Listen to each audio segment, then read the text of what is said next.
গতকাল মূলত রাতে আমাকে মাননীয় প্রধানমন্ত্রীর পক্ষ থেকে আমন্ত্রণ জানানো হয়েছে যে জাকাত কিভাবে আরো ইফেক্টিভলি বন্টন করা যায়।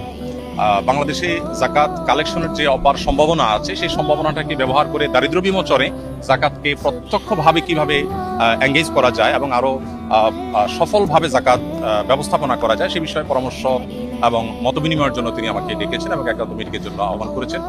শুধুমাত্র ওআইসি-ভুক্ত দেশগুলোতে যেই পরিমাণ জাকাত হয় সেটার পরিমাণ হলো $600 বিলিয়ন, 45 লক্ষ কোটি টাকা পার ইয়ার শুধুমাত্র ওআইসি-ভুক্ত দেশগুলোতে জাকাত হয়। আমাদের দেশে সেই জাকাতের টাকা আনার কোনো প্রপার ওয়ে সেভাবে নাই।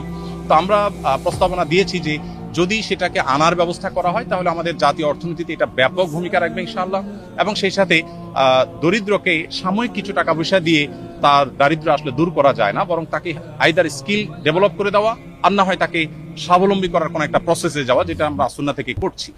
তো